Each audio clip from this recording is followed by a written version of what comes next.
What's up, guys? Leon Costa back at ATT. Here I am with Cole Miller, 11-fight UFC veteran. Cole, how you doing today, buddy?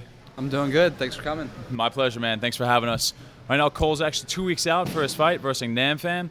We're going to ask him a few questions, see how he's doing, and see what's going to be coming in store for us in the future. So, Cole, tell us, when and how did you get into this sport? I got into the sport in '93. I saw UFC 1. At my grandpa's house, we got the pay-per-view, and I was very interested to see what was going to happen. And I watched Royce Gracie demolish everybody, and it was a cool experience. And that was really how I got involved. I was a fan, for years. Even after it became illegal. That's pretty cool. So we could say that Royce Gracie was actually one of your biggest inspirations. Oh, for sure. Royce is definitely one of my heroes in mixed martial arts. Definitely. Who would be your biggest hero within mixed martial arts? I guess you could say that one of my, inspirations or, bigger heroes is definitely BJ Penn. I think that, what he does for the sport and, calling out guys that are on steroids and, he's wanting to be in a clean sport, and he's an advocate of that, along with, having a Brazilian Jiu-Jitsu base and then, being boxing his striking base. That's the way I kind of have, that's my style, boxing and Jiu-Jitsu. So I think that he's got the right idea when it comes to pretty much everything, and I've always liked his style of fighting, and he finishes a lot of guys too. So Sure. Him, and then Kazushi Sakuraba as well. All you gotta do is just say that guy's name. He's the man. Yeah, absolutely. I think it's pretty ironic how BJ Penn's actually one of the biggest people that inspired you, and when you were on Tough, you were actually against his team on Jens Pulver as your coach. How was that experience? Ultimate Fighter was, had its ups and downs, but looking back on it now, it was a very positive experience. I enjoyed it a lot.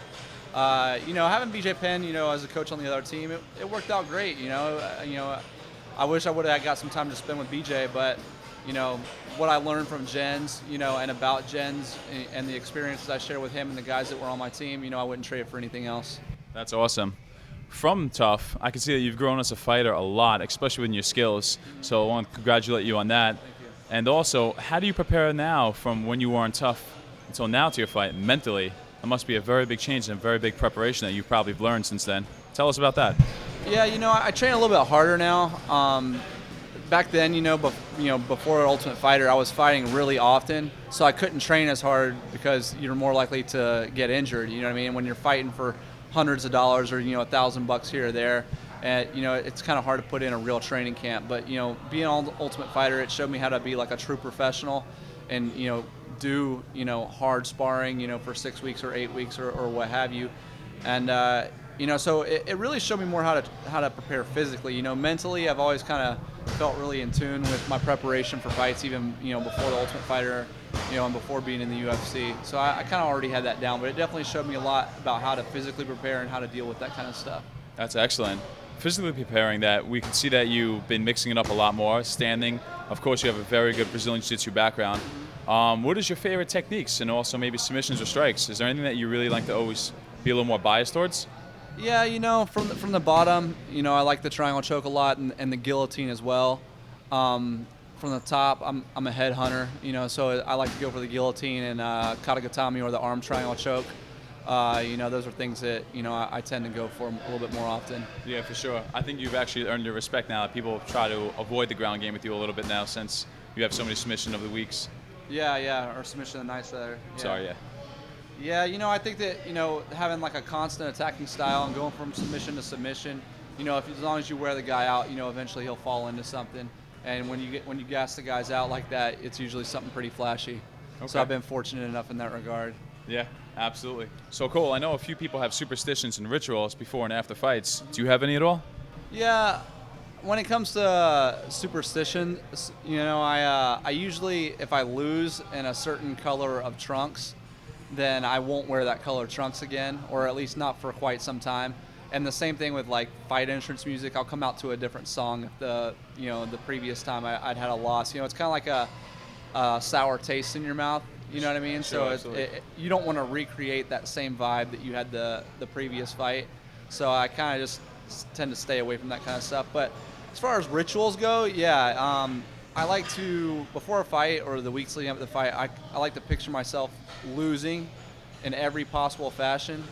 Getting, not just, you can envision positive stuff for, weeks and weeks out. But as the fight approaches, I like to picture myself losing, and in every way possible. Ref stoppage, getting knocked out with a head kick or a punch or TKO on strikes, and even getting submitted and things like that. That way, when I go into the fight, I've already accepted that all those possibilities could have happened, and that way I won't be afraid to just let it all hang out in the fight. That's a great attitude.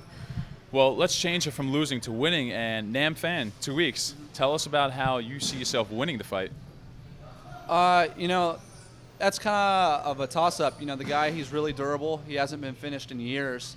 He's a true veteran, and black belt in Brazilian Jiu-Jitsu. He's got a black belt in karate, and he's a pro boxer as well. So he's pretty well versed in his skill set.